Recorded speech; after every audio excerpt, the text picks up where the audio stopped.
ജീവിതത്തിൽ ഒരുപാട് പ്രതിസന്ധികളിലൂടെ കടന്നുപോയ താരമാണ് നടി നിഷ സാരംഗ്. 10ാം ക്ലാസ്സിൽ പഠിക്കുമ്പോഴാണ് നിഷയുടെ വിവാഹം. 19ാം വയസ്സിൽ 2 മക്കളുടെ അമ്മയുമായി. എന്നാൽ ഈ ബന്ധം അധികനാൾ നീണ്ടുനിന്നില്ല. ഈ ബന്ധത്തിൽ നിഷയ്ക്ക് 2 പെൺമക്കളാണുള്ളത്.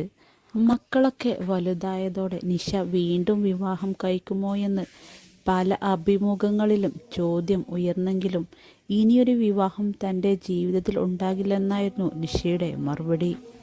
എന്നാൽ ഇപ്പോഴിതാ ജീവിതത്തിൽ ഒരു പങ്കാളി വേണമെന്ന ആഗ്രഹം പങ്കുവെക്കുകയാണ് നിഷ. നിഷയുടെ വാക്കുകൾ എങ്ങനെയാണ്? ജീവിതത്തിൽ ഒരാൾ കൂടി വേണമെന്ന് ഇപ്പോൾ തോന്നിത്തുടങ്ങിയിട്ടുണ്ട്. കുട്ടികൾ വലുതായി കഴിയുമ്പോൾ അവർ നമ്മുടെ കാറ്റഗറിയല്ല. നമ്മൾ പറയുന്നത് അവർക്ക് മനസ്സിലാകണമെന്നില്ല, അവർ അംഗീകരിക്കണമെന്നില്ല. അപ്പോൾ നമ്മളെ കേൾക്കാനും നമുക്ക് മിണ്ടാനും ഒരാൾ വേണമെന്ന് തോന്നും. നമ്മൾ ആ സമയത്ത് ഒറ്റയ്ക്കിരുന്ന് കരയാനൊക്കെ തുടങ്ങും. ഇൻഡസ്ട്രിയിൽ ഓടി നടന്ന് ജീവിക്കുന്ന ഒരാളാണ് ഞാൻ. അത്രയും തിരക്കിനിടയിൽ എൻ്റെ കാര്യങ്ങൾ പങ്കുവയ്ക്കാൻ ഒരു സുഹൃത്തോ പങ്കാളിയോ ഒക്കെ ആവശ്യമാണ്. ഷൂട്ടിംഗ് കഴിഞ്ഞ് മടങ്ങി വരുമ്പോൾ വീട്ടിൽ നമ്മളെ കേൾക്കാൻ ആളില്ലെങ്കിൽ നമ്മുടെ മനസ്സ് തന്നെ മാറിപ്പോകും. 50 വയസ്സിൽ എന്നെ എനിക്ക് ഹാപ്പിയാക്കി നിർത്തിയാൽ മാത്രമേ എൻ്റെ ആരോഗ്യത്തെ നാളെ എനിക്ക് ഉപയോഗിക്കാൻ പറ്റൂ. അപ്പോൾ ഞാൻ എന്നെ തന്നെ നോക്കുകയല്ലേ വേണ്ടത്.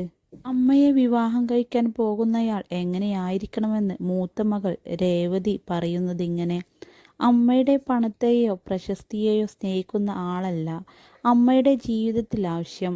അങ്ങനെയൊരാൾ വന്നാൽ ആ ആലോചന തള്ളും, അതിനെക്കുറിച്ച് വഴക്കിടുകയും ചെയ്യും.